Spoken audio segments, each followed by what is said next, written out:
faz parte do Brasil. E o Brasil tem que ter orgulho de dizer que faz parte da África. Esse é o orgulho que nós deveríamos assumir. O Brasil tem uma dívida histórica com o continente africano. Nós devemos ao continente africano o que nós somos.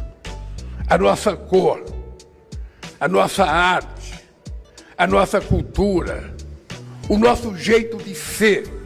Isso não pode ser mensurado em dinheiro. O Brasil pode pagar em solidariedade, em transferência de tecnologia, para que vocês possam produzir parte daquilo que nós produzimos.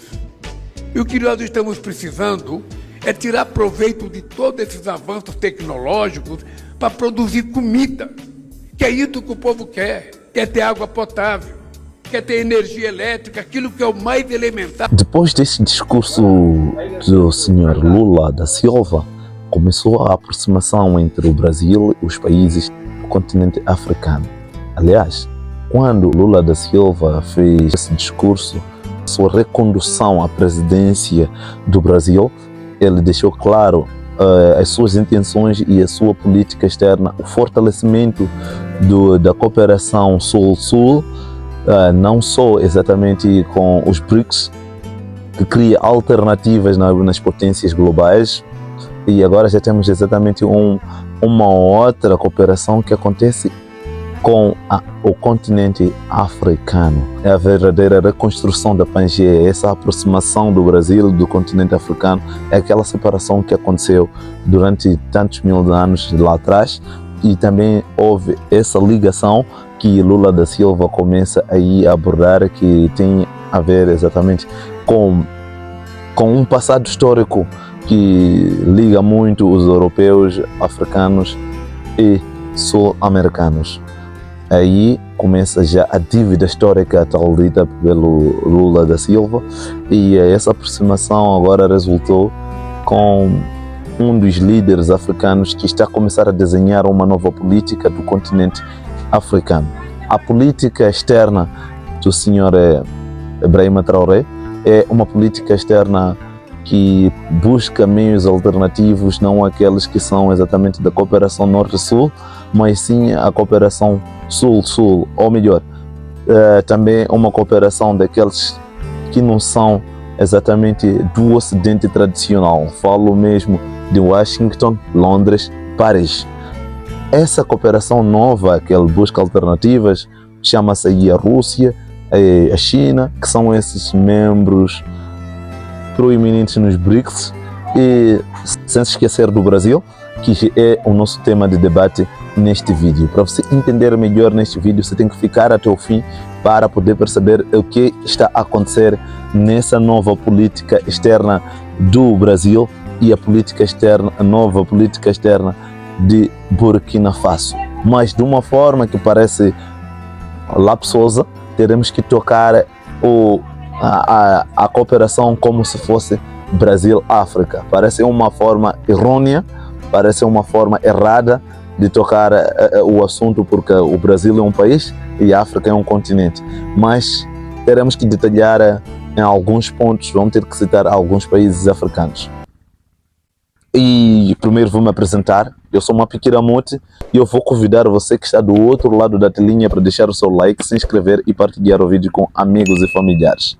Agora que fez isso, vamos exatamente ao nosso tema de destaque. Essa política externa nova do Lula da Silva, o que quer exatamente essa aproximação do Sul com o lado Sul do mundo, não começa hoje. Começa exatamente com a criação do termo cooperação internacional para o desenvolvimento. Após a Segunda Guerra Mundial, houve aquilo que nós chamamos de uma aproximação estratégica entre algumas colônias do Ocidente. Falo mesmo de alguns países africanos e dos países asiáticos, e formaram aquilo que é chamado de Conferência de Bandung, a Conferência Afroasiática. Depois da Conferência Afroasiática, sucedeu muita coisa e ajudou-se muitos países do continente africano que proclamaram a independência, principalmente na década de 60, década de 70, após a proclamação da independência desses países todos. O neocolonialismo, porque aquelas potências que colonizavam esses países queriam se manter presentes nesses países e para poder continuar a explorar. E criaram os termos que são chamados exatamente de cooperação norte-sul, ou cooperação internacional para o desenvolvimento.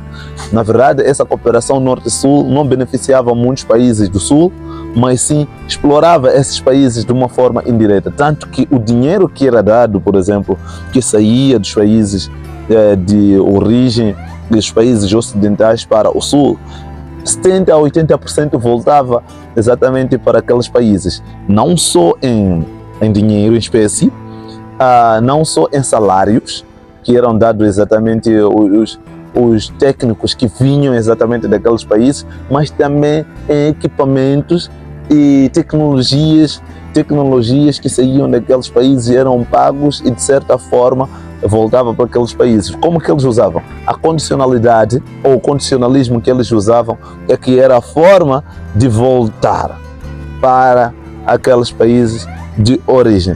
Era tudo isso uma armadilha para o subdesenvolvimento e efetivar-se o neocolonialismo, perpetuar-se a sua existência e a sua presença naqueles países e o neocolonialismo de uma maneira mais crua.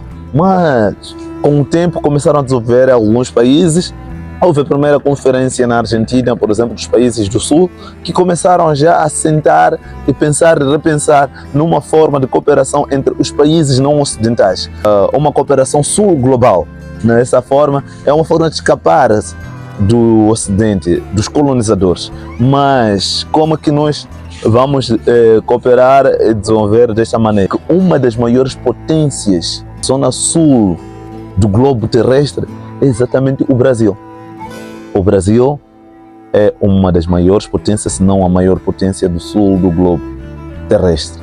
E o Brasil tem buscado também a sua preponderância, a sua importância na sua cooperação regional. Falo da região sul do continente, e essa aproximação é de uma forma inequívoca que o continente africano, quase todo ele, está no sul do globo terrestre. Então, essa aproximação entre o Brasil e o continente africano acaba se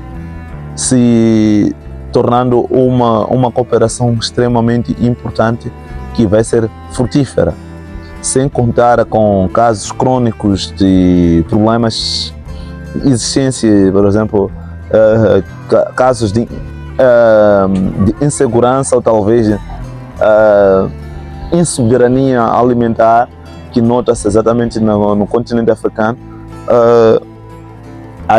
e o Brasil sendo um dos países que tem maior e melhores tecnologias de produção agrícola da zona sul do continente, é uma das maiores potências em todo o globo nessa parte, na matéria exatamente da tecnologia agrícola. Então, essa cooperação, na verdade, acaba-se sendo de extrema importância para a África, sendo de extrema importância também para o Brasil, tendo em conta do que a África é em termos de riqueza, em termos de abundância dos recursos, em termos de expansão demográfica e matéria-prima para as novas tecnologias. A boa parte dessa matéria-prima existe exatamente no continente africano. Pode vir a ser uma das vantagens competitivas ou talvez cooperativa, se quisermos falar com o Brasil. Competitiva para o Brasil é uma vantagem cooperativa que a África oferece exatamente ao Brasil. Ok? E agora temos o caso de Burkina Faso, onde surge um líder, se quisermos tocar exatamente um lado ou outro da moeda. Lula da Silva, com seus 78 anos, e esse líder, um novo líder africano, que é Ibrahim Traoré, que é um jovem que quando tomou o poder tinha simplesmente 34 anos, agora 36, é o presidente mais jovem do mundo, vem se fortalecendo como um líder que traz uma nova imagem ao continente africano e uma nova abordagem de desenvolvimento deste continente, e devolve a esperança ao povo. Ibrahim Traoré e Lula da Silva não têm acordos grandes firmados, assim, grandes acordos firmes e publicados. Pelo que nós sabemos, pelo menos, é que já há cooperação entre Burkina Faso e o Brasil.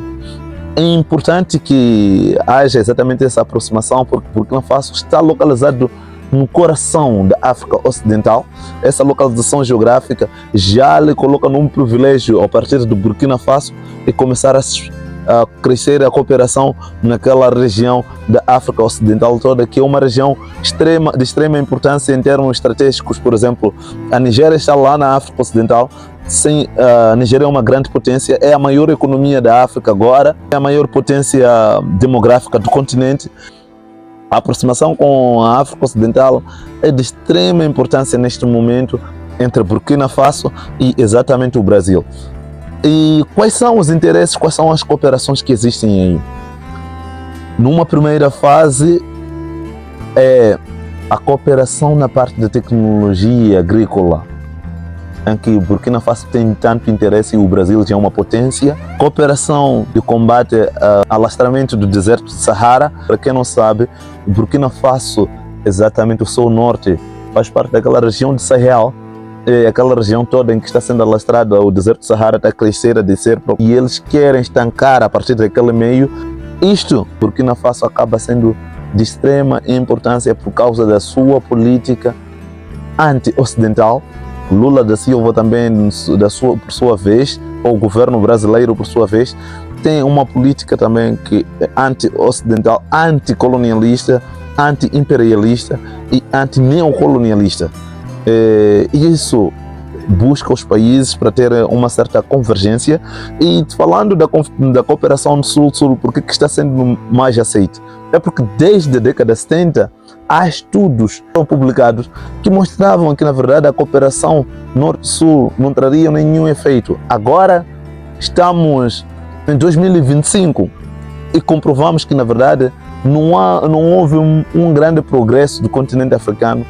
Todas essas agências de cooperação simplesmente estão a servir interesse dos seus próprios países. O Brasil se torna uma grande alternativa para poder crescer essa aliança entre os países do sul global.